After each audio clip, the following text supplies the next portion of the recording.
여러분, 오늘이 사실 종료주일이거든요. 그러니까 종료주일부터 시작해서 고난주간이 이제 한 주간이 시작이 되는 거예요. 그러니까 종료주일은 예수님께서 나귀새끼를 타고 예루살렘으로 입성하신 날이잖아요. 그러면서 종려과제를 흔들면서 호산나 호산나 다윗의 자손이요. 제가 거의 지금까지 목회하면서 이 종료주일에 이 설교를 참 많이 했습니다만은 오늘은 이 종료주일에 좀 다른 말씀으로 이렇게 포인트를 바꿔보려고 그래요.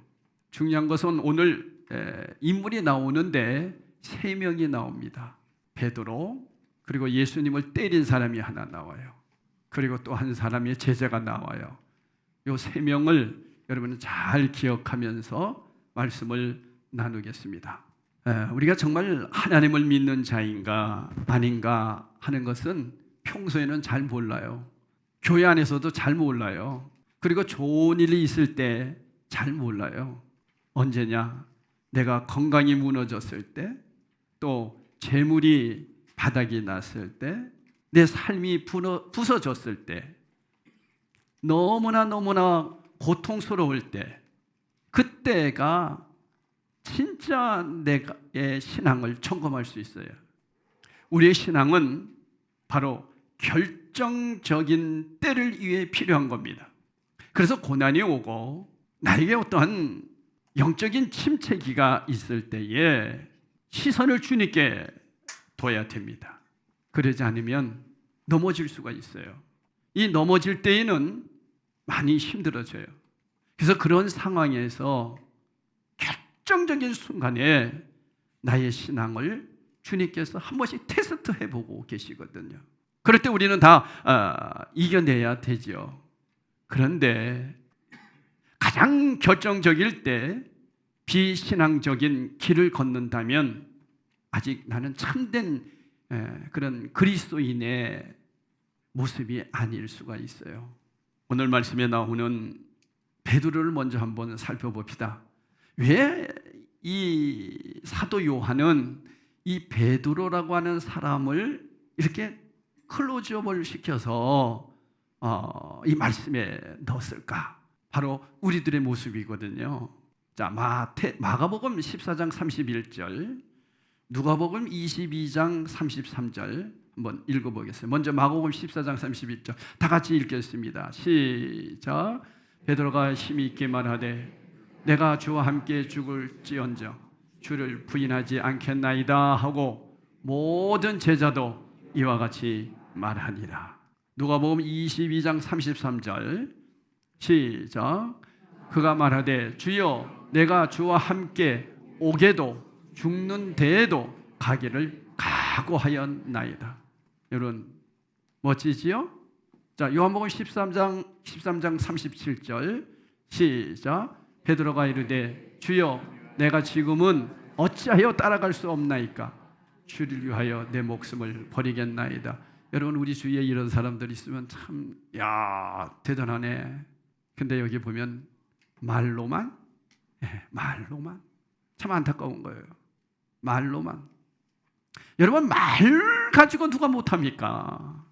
베드로는 이처럼 고백만으로 그친 사람이 아니었어요. 그는 어떤 사람인지 아세요? 여러분도 잘 아는 대로 겟세마네 동산에 나타난 군대가 예수님을 체포하려고 하는 그 순간 칼을 뽑아가지고 말고라고 하는 사람 귀를 잘랐던 사람이에요. 여러분 우리 주위에 이런 의로운 사람들이 딱 버티고 있으면 얼마나 든든하겠어요. 특히 정치하는 사람들, 그죠? 당신을 위해서 내가 죽겠나이다. 그러면서도 말로만 하는 것이 아니라 직접 칼을 빼서 싸우는 사람이에요. 여러분 어떻게 베드로는 그렇게 용감할 수 있었을까요? 그는요 예수님이 이스라엘의 독립을 가져다 줄 정치적 메시아임을 믿어 의심치 않았습니다. 이분만 따라다닌다면 이제는 반드시 나도 출세한다. 그리고 이 예수님은 반드시 이스라엘을 정치적으로 뭐 하실 분이다? 해방시킬 분이다. 여러분 그것이 굳건하게 신념으로 믿어진다면 뭘 못하겠어요? 정치가들요, 그게 믿어지니까 따라가는 거예요. 믿어지니까 이 사람 편에 서고 저 사람 편에 서는 거예요. 세상적인 신념과 야망입니다. 근데 여러분, 신앙생활은 이러면 안 돼요. 근데 신앙생활도 이렇게 하려고 하는 사람들 있잖아요. 어느 편에 설까? 그런데 지금 베드로의 눈앞에 어떤 일이 벌어졌습니까? 그렇게 철석같이 믿었던 예수님이 힘이 없는 사람이 돼버린 거예요. 군대를 쓸어버리기는커녕 저항 한 번 없이 그냥 맥없이 잡히는 거예요. 얼마나 실망감이 컸겠습니까? 그 결정적인 순간에 베드로가 무엇을 했다고 증거하고 있습니까? 17절을 보겠어요. 18장 17절 다 같이 시작. 문지키는 여종이 베드로에게 말하되 너도 이 사람의 제자 중 하나가 아니냐 하니 그가 말하되 나는 아니라, 나는 아니다. 여러분, 인간이 이렇다니까요. 자기에게 있어서 이제는 도저히 이 사람을 믿지 못했을 때에는 뒤도 안 돌아보고 그냥 가버리는 것이 우리 인생의 길 아닙니까? 아, 저 사람 못 믿겠어. 난 그렇게 철석같이 믿었는데. 그러니까 여러분, 지금 베드로는 완전히 정치적인 사람입니다. 정치적인 사람이에요. 여러분, 신앙생활은 정치적인 사람이 돼서는 안 돼요. 우리 그런 얘기하죠. 정치적으로 얘기하지 마, 뭐 그런 얘기 하잖아요. 이게 바로 이런 얘기예요. 정치적이에요. 자기에게 이익이 없으면 언제든지 등 돌릴 사람들, 정치적인 사람입니다. 바로 베드로가 그런 사람이에요. 결박당하신 채 끌려가는 예수님을 따라 베드로가 대제사장의 집들에 들어갔을 때 문을 지키는 여종이 베드로를 알아보고서 너도 예수님의 제자가 아니냐? 여러분, 다른 사람은 몰라도 나는 아니라 라고 간단하게 부인해 버리는 이 베드로의 심정은 지금 어떨까요? 양심이, 내 안에서 양심이 견딜 수 없게 만들 겁니다. 여러분, 예수 믿는 사람은요, 양심을 주님이 건드려요. 양심을 건드릴 때 견딜 수가 없어요. 그래서 여러분, 믿음의 사람은, 우리 성령님은 저와 여러분 안에 오셔서 양심을 건드릴 때 그 양심의 소리에 귀 기울여야 돼요. 얼마나 괴로웠겠어요. 여러분도 그렇지 않아요? 우리 믿음의 사람들이 하나님 자녀라고 하면서 주일날 교회를 나오지 않고 만약에 여행을 갔다. 여러분, 양심은 어때요? 아주 기쁘고 행복합니까? 그렇다면 문제가 있어요. 그런데 여러분, 절대로 그렇지 못합니다. 내가 주일날 이게 뭐 하는 짓이야? 이러면 안 되는데. 이런 조만한 세미한 소리가 내 안에서부터 들려와야 돼요. 나 다시는 안 갈 거야. 나 다시는 나 주일날 안 갈 거야. 이런 마음도 들려와야지 말이에요. 근데 그게 아니라 너무 좋아. 와, 주일날 한번 빠지고 가는 세상이 이렇게 아름다우냐?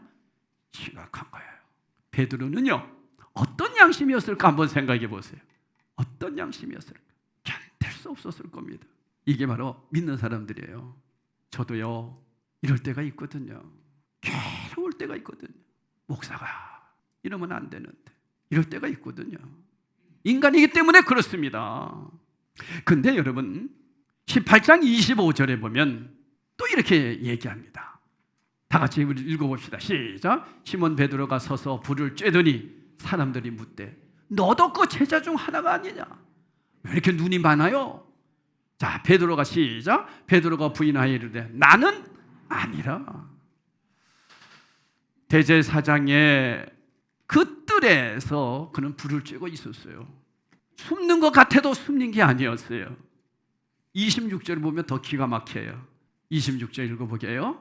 자, 읽어봅시다. 시작. 대제사장의 중 하나는 베드로에게 귀를 잘린, 그러니까 누구냐면 말고의 뭐다? 친척이 있었어. 친척. 숨을 수 없습니다. 여러분, 우리 믿음의 사람은요. 이르되 내가 그 사람과 함께 동산에 있는 것을 내가 보지 아니하였느냐? 네가 그때 말고의 귀 잘렸지 않았냐 이놈아? 이런 얘기예요. 그런데 그 다음 보세요. 우리 이 말씀 다 같이 크게 읽겠어요. 시작. 이에 베드로가 또 부인하니 꼭 끼워 하더라 말이에요. 양심을 끼우는 거예요. 수가 없었는데 꺾여 하는 그 소리가, 왜 닭에게 목이 쉬었냐? 이 닭소리가 그의 양심을 깨운단 말이에요.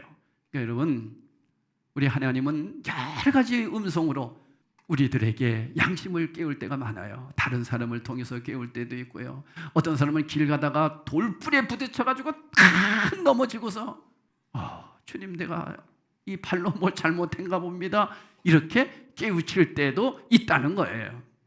그러니까 늘 우리 그리스도인들은 이 주님의 음성의 양심의 소리를 들어야 되죠. 베드로는 자신의 생각과 뜻과 꿈이 여지없이 찍히고 부서지고 깨지고 떨어지고 뺏기는 그 결정적인 순간을 맞았을 때, 왜 저랬을까? 우리는 그렇게 생각이 되잖아요. 그 상황 넘어 계시는 하나님을 보아야 했었습니다. 그런데 하나님을 못 보고 지금 당장에 자기가 이러다간 잡혀서 죽겠네, 예수를 나는 철석같이 믿었는데 예수가 힘없이 잡혀가? 이야, 이건 뭐야? 그러면서 자기에게 두려움이 엄습해 오는 거예요. 그 두려움이 엄습해 왔을 때 그는 결정적인 순간에 나는 모른다, 그때만 모면하면 될 거라고 생각했던 베드로였습니다. 가장 결정적일 때. 여러분은 어떠세요? 가장 결정적일 때.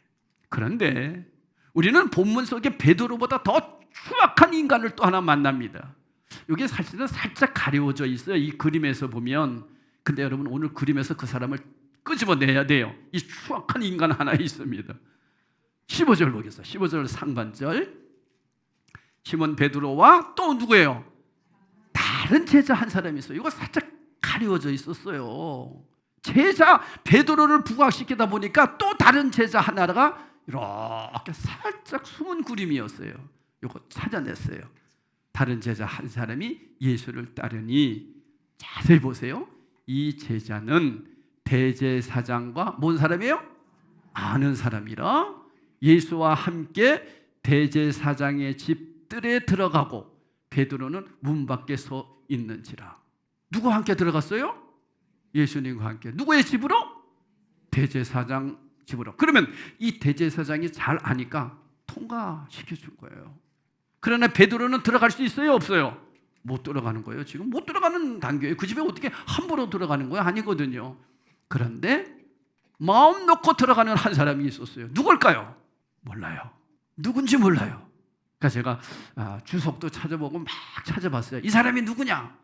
뭐 어떤 사람은 요한이라는 사람도 있고 막 그러는데 아니에요. 누군지 몰라요. 근데 중요한 것은 이 사람이 누구하고 친하다. 대제사장하고 친한 사람이에요. 그러니까 요즘으로 말하면 양다리 거치고 신앙생활 하는 사람. 교회도 열심히 다니면서 세상 것도 열심히 누리고 사는 사람. 이런 사람들을 보여주는 그림이에요. 다른 제자. 그러니까 베드로와 같은 제자는 드러나고 양심의 가책이 있어서 견딜 수 없지만은, 그러나 지금 당장의 상황 속에서 살려고 발버둥 치는 사람의 그림이라면, 또 다른 한 제자는 양다리를 거치면서 살아가는 제자예요. 그러니까 베드로는 문 밖에 서 있을 때였잖아요. 그러면서 계속 16절, 대제사장을 아는 그 다른 제자가, 그죠? 그래서 안다 이 얘기는 아주 친하다 그런 뜻이에요. 아주 친한 사람이에요.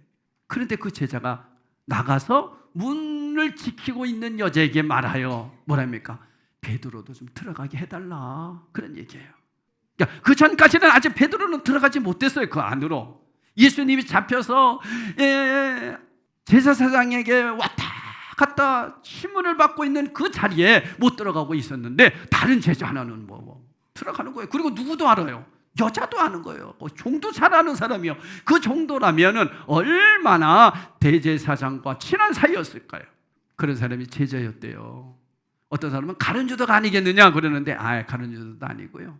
그래서 추론해 볼 때에 12제자 외에 가룟유다 빼고 또 다른 사람들도 제자라고 얘기하잖아요. 그 중에 한 제자가 아니겠는가, 그렇게 보는 것이 옳을 것 같아요. 그래서 베드로가 그 안으로 들어가게 됩니다. 사랑하는 여러분, 대제사장의 자택이라면 이스라엘에서 최고 실권자의 집인데 어찌 아무나 출입할 수 있겠습니까? 그런데 다른 제자는 통과. 어서 들어오세요 하고 다른 제자 얘기를 듣고 여정이 베드로에게 들어오세요. 딱 쳐다보니까 누구예요? 이렇게 된 거예요. 너도 예수의 제자 아니냐? 예수 제자 아닙니까? 이렇게 얘기한 거예요. 그 얘기는 누구도 예수의 제자다는 거예요. 다른 사람도. 너도, 그 얘기는 이 사람도 예수의 제자지만 너도 예수의 제자 아니냐? 근데 이 사람은 신고해요, 안 해요? 안 해요. 얘기를 안 해줘. 그 사람은 무슨 관계인지는 몰라요. 근데 베드로는 신고를 딱 하잖아. 당신! 이렇게 된 거예요.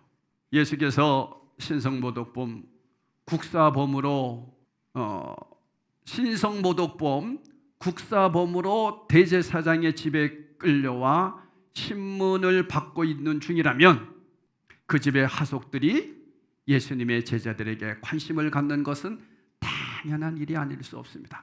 그럼에도 불구하고 그 하속은 또 다른 제자, 분명히 예수님의 제자에게 어떤 의문이나 질문도 제기하지 않았습니다. 여러분, 이것은 무엇을 의미하는 것일까요?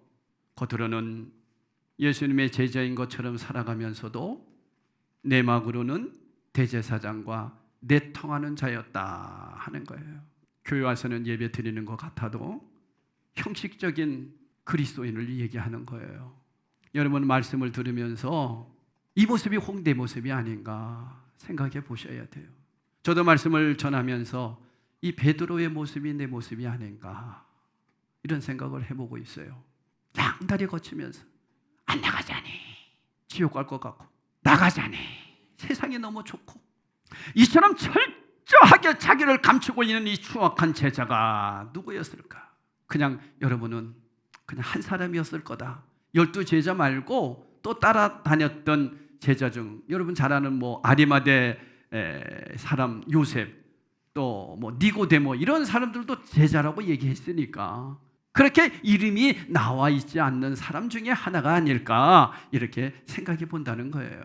그러므로 우리는 오늘 이 본문 그림 속에서 자신을 숨긴 채 대제사장과 내통했던 그자, 분명히 알 수 있는 것은 그처럼 끝까지 불의와 은밀하게 내통했던 그의 삶은 비록 그 대가로 현실적인 이득을 취할 수는 있었겠지만 하나님 보기에는 한순간만 아니라 일평생 아마 추악한 삶을 살았을 거예요.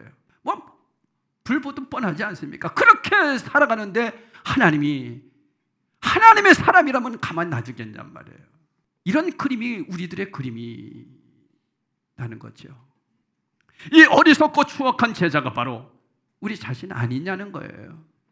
우리가 바로 공개적으로는 그리스도인이지만 숨어서는 온갖 불의와 내통하는 치산 인간들이 아니냐는 거예요.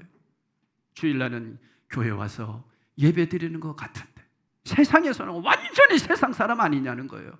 여러분, 고난 중간에 우리 자신의 신앙을 점검해 봐야 됩니다. 겟세마네 동산에서 체포된 예수님께서는 결박당하신 채 대제사장의 집으로 끌려가셨습니다. 그리고 오늘 본문은 이렇게 증거하고 있습니다. 19절 읽어보겠습니다. 시작. 대제사장이 예수에게 그의 제자들과 그의 교훈에 대하여 물으니, 자신의 집으로 끌려온 예수님을 본 전임 대제사장 안나스는 즉각 예수님을 신문하기 시작합니다. 그럴 때 예수님께서 18장 20절에서 21절에 길게 말씀하고 있습니다. 제가 읽어드릴게요.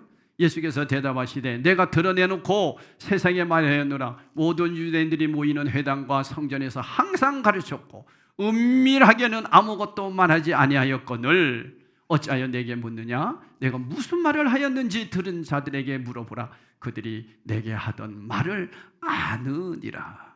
주님께서는 당신에게 무엇을 가르쳤는지 구체적으로 대답하지 않으셨습니다. 정 알고 싶다면 당신의 말씀을 들었던 자에게 직접 물어보라고 말하는 겁니다. 직접 물어봐라. 대제사장에게 한번 좀 물어봐라. 그렇게 얘기합니다. 대제사장이 정말 주님의 가르침에 귀 기울이기 위함이 아니라 주의 말씀을 트집 잡기 위함을 알고 있었던 것이죠. 그런데요, 22절에 이렇게 내용이 기록되어 있습니다. 한번 보겠어요. 그렇게 나니까 그 옆에 있던 또 한 사람이 등장합니다. 오늘 3명 등장한다고 그랬죠. 베드로, 그리고 다른 제자 하나. 여러분 둘 중에 어떤 모습이 여러분의 모습인지 한번 생각해 보세요. 그리고 또 한 사람이 나옵니다. 우리 한번 읽어보겠어요. 시작. 이 말씀을 하시며 곁에 섰던 아랫사람 하나가 손으로 예수를 탁 치면서 이르되 내가 대제사장에게 이같이 대접하느냐 이놈아! 이러는 거예요. 한 사람이 또 나왔어요. 오늘 22명을 찾아냈어요. 한 사람은 어떤 사람? 마음대로 통과하며 대제사장 집에서 대제사장과 친하게 지냈던 한 사람, 그러면서도 제자라고 예수님 따라다녔던 한 사람. 그리고 오늘 말씀을 보니까 예수님이 대제사장에게 물어보라, 그 사람 잘 알 거 아니냐 라고 얘기했을 때 건방지다고 예수님을 한 대 때렸던 사람이에요. 예수님을 손으로 쳤습니다. 어디를 쳤는지 모르겠어요. 그것은 단순히 한 인간에 대한 구타가 아니었죠. 그것은 진리를 친 겁니다. 하나님 아들에 대한 폭행이자 그 아들을 보내신 하나님에 대한 폭행이었어요. 폭행을 한 거예요. 말하자면 본문 속의 이 하속은 진리로 이 땅에 오신 하나님의 아들 예수 그리스도에게 폭력을 행사한 최초의 인간, 이 세상에서 가장 어리석은 인간이었습니다. 그는 어떻게 이처럼 어처구니 없는 짓을 할 수 있을까요? 그것을 3가지로 볼 수 있어요. 첫째로 뿌리가 나빴어요. 그는 아직 하나님을 알려고 하는 뿌리가 전혀 없었어요. 두 번째로 환경이 나빴습니다. 그는 누구의 환경에 있어요? 대제사장의 환경에 있는 거예요. 여러분, 그런 환경에서 어떻게 예수를 믿겠습니까? 세 번째로는 양식이 나빴습니다. 다시 말하면 하속은 그곳에서 세상적인 것만 먹고 살려고 했던 사람입니다. 그 결과 진리요 길이요 생명이신 예수 그리스도를 가장 가까이에서 만나는 행운을 누렸음에도 불구하고 오히려 어떻게 합니까? 예수님을 폭력하는 데 쓰인다. 얼마나 안타깝습니까? 어떻게 보면 이 불쌍한 하속에 비하여 볼 때 본문 속의 베드로는 얼마나 점잖은 사람입니까? 그런데 여러분, 그렇지 않다는 거예요. 그는 예수님의 제자였습니다. 다시 말해서 예수 그리스도 안에서 하나님의 자녀가 된 자였습니다. 이를테면 하속과는 뿌리가 달라요. 그런데 실제로 베드로의 처신은 어땠습니까? 그는 주님께서 서 계시는 대제사장의 바로 뜰에 서서 몇 번이나 3번이나 모른다고 공개적으로 부인했다. 마지막에는 주님을 욕하고 저주하기까지 했습니다. 그건 역시 폭력 아닙니까? 나는 절대로 손으로 안 때렸어. 나는 말로만 했어. 여러분, 말로 하는 것도 폭력이죠. 나 너 죽여? 그건 살인 폭력인 거예요. 차이가 있다면 하속은 주먹으로 폭력을 행사한 데 비해 베드로는 혀와 말로 폭력을 가한 거예요. 그러니까 여러분, 교회 다닌다고 내가 하나님의 자녀라고 목사라고 해서 나는 주먹 안 썼어. 난 말로만 했어. 똑같다는 거예요. 목사의 입에서 저주가 나오고 목사의 입에서 폭력이 나온다면 주먹으로 친 거나 말로 한 거나 똑같은 거예요. 언어 폭력이 얼마나 무서운 건지 아세요? 요즘 그 연예인들이 왜 자살합니까? 언어 폭력 때문에. 아주 못됐습니다, 여러분. 그러면 안 돼요. 어떻게 하나님께 뿌리를 둔 예수님의 제자가 이처럼 화석과 똑같은 수가 있습니까? 오늘 성경에 나오는 이 말씀의 그림은 저와 여러분도 똑같이 그럴 수 있다는 것을 얘기하는 거예요. 여러분, 목사라고 예 아닙니다. 저도 이 성경 말씀을 가지고 설교를 하고 있지만 저도 정신 번쩍 차리고 있습니다, 지금. 정말 조심해야 되겠구나. 첫 번째, 바른 양식을 취하지 않았기 때문입니다.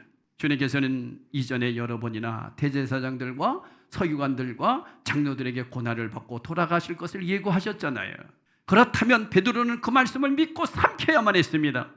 베드로는 자기의 생각과 다른 말씀을 흘려버리고 말았습니다. 그리고 자기 생각, 자기 계산, 자기 양식만을 삼고 살았던 거예요. 그러니까 하나님의 말씀을 귓전에 듣지 않았어요. 눈에 보이는 것만 자기 걸로 삼고 살았다는 거죠. 말씀이 없었어요, 그에게. 두 번째, 베드로는 처한 환경이 좋지 못했습니다. 그 환경이 어떤 환경이에요? 대제사장 뜰에 들어가는 환경이었다니까요. 거기 있으니까 두렵죠. 아마 바깥에 있었으면 그러지 않았을 거예요. 그 안에서 있으면 자기도 잡혀 죽을 것 같으니까 그런 두려움의 환경 속에서 나도 모른다 고백하는 거예요. 이처럼 하속과 다를 바 없던 베드로가 하속과는 화연하게 달리 자신의 죄를 뉘우치며 회개한 것은 언제입니까? 베드로에게는 뭐가 있었다 그랬어요? 아까 양심이 있었어요. 양심. 이 하속은 양심이 없어요. 양심이 없어요. 그러니까 때리죠 그냥. 그러나 베드로는 양심이 있었어요. 27절 보겠어요. 우리 아까 읽었는데 한 번 더 읽겠어요. 이에 베드로가 또 부인하니 곧 닭이 울더라. 오늘 밤 닭 울기 전에 너는 나를 3번 할 거야. 주님이 말씀했어요? 안 했어요? 그 전에 하셨죠. 3번 부인할 거라고 하는 주님의 음성이 들렸어야 되는 거예요. 근데 그 소리를 못 들었어. 근데 무슨 소리를 통해서 들린 거예요? 닭 소리를 통해서 양심을 다시 한번 깨우치게 했습니다. 그리고 어디에서 회개했습니까? 마태복음 26장 75절에 보면 이런 말씀이 있습니다. 다 같이 시작. 이에 베드로가 예수의 말씀에 닭 울기 전에 내가 3번 나를 부인하리라 하심이 생각나서 막 바깥으로 뛰어나가서 심히 통곡하니라. 그 안에서 울지 않았어요. 어디 나가서 울었어요? 바깥에 나가서. 그 뜰 바깥에 나가서 울었던 거예요. 환경을 벗어나니까 회개가 터지더라는 거예요. 야, 내가 이러면 안 되는. 그러니까 여러분, 이 세상적인 환경 속에서는요, 이 회개도 잘 안 됩니다. 그래서 우리는 기도는 교회 와서 하자는 거예요. 그래서 교회 와야지 교회에서 기도가 되는 거예요. 결론입니다. 자, 여러분 오늘 우리 3사람을 봤어요. 첫 번째가 베드로, 두 번째가 다른 제자, 아주 대제사장과 친한 제자, 그리고 한 사람은 아주 대제사장의 밑에서 환경, 모든 양식 다 그거 주는 걸로 먹고 살았던 세상 사람, 양심도 없는 사람 3명을 봤어요. 여러분은 이 3사람 중에 어떤 사람이라고 보세요? 우린 거의 베드로라고 보니까 이 자리에 앉아있죠? 베드로예요. 아니면 다른 제자일 수도 있어요. 양쪽. 세상에 가서는 세상 사람, 교회 와서는 예수 믿는 사람. 이런 사람은 결정적인 순간에는 세상으로 갈 수도 있죠. 그 삶은 눈에 보듯 뻔합니다. 근데 베드로는 양심을 깨우는 게 있었어요. 여러분 양심의 소리에 귀 기울이기를 축복합니다. 그 소리에 그는 완전히 통곡하게 된 거예요. 여러분 괴롭잖아요. 조그만 죄를 지어도 우리 괴로워 견딜 수가 없잖아요. 왜요? 내 안에서 양심이. 남에게 싫은 소리 한번 해보세요. 얼마나 괴로운지 아세요? 양심이 그러는 거예요. 양심. 야, 내가 이러면 안 되는데 내가 하나님의 자녀 아닌가? 결정적인 순간에 양심을 깨워 주님의 음성이 들려지는 여러분 되기를 축복합니다. 이게 그리스도인이에요. 아니 온전한 사람 어디 있습니까? 그럴 땐 다 그 소리가 들린다니까. 운전을 하고 가다가 저 차가 새치기를 해. 양심을 건드린다고요? 누가? 주님이. 야, 너 그러면 안 되잖아. 저도 이제 나이를 조금 먹고 보니까 젊었을 때는 참 대단했습니다. 운전을 하고 가잖아요. 성도들 뒤에 딱 태우고 가는 거예요. 새벽기도 끝나고. 아유, 앞차가 새치기를 하는 거예요. 아, 지금 가면 안 됩니까? 내가 기도하고 간 사람인데 이걸 못 봐주는 거예요. 그럼 난 앞으로 가는 거예요. 이러다가 이 차가 딱 서더라고요. 좋다, 나도 쓴다. 나도 섰어요. 딱 내렸어요. 머리 딱, 아시죠? 깍두기. 등치 좋은 사람들이 3명이 우르르 내리죠. 안녕히 가십시오.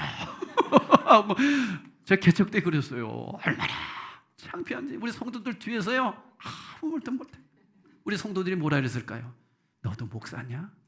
아이고. 그랬다니까요. 제가 젊었을 때.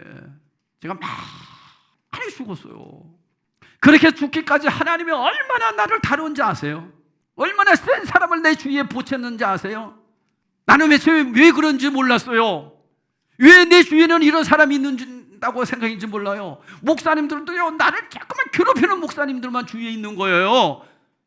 알고 보니까 나를 훈련시키는 훈련병들로 하나님이 불러주셨어요. 그래서 내가 죽고 내가 날마다 죽어야 된다고 주님 앞에 눈물로 기도하니까 주위의 사람들이 다 좋은 우리 성도들만 이렇게 만나게 해주셨잖아요. 아멘 좀 하세요. 여러분 오늘 이 사실을 기억하면서 우리 성찬에 대하겠습니다. 여러분 나도 베드로 같은 사람이에요. 다 다른 제자와 같은 모습일 수도 있어요. 아니, 아직까지 이 대제사장의 세상 속에 살아가는 또 한 사람도 있을 거예요. 그래서 예수님을 막 욕하고 이러는 사람들도 혹시 있을 수도 있어요. 그러나 여러분, 중요한 것은 하나님의 음성을 듣고 양심의 소리에 귀 기울일 수 있는 성도가 되십시오. 말씀으로 돌아가는 성도가 되십시오. 순간순간마다 결정적인 순간에 말씀이 생각나기를 축복합니다. 내 하나님의 말씀인데 내가 이러면 안 되지 하고 빨리 돌아서시기를 바랍니다. 그런 성도에게 하나님의 은총이 충만히 내릴 줄로 믿습니다. 우리 성찬식을 하도록 하겠습니다.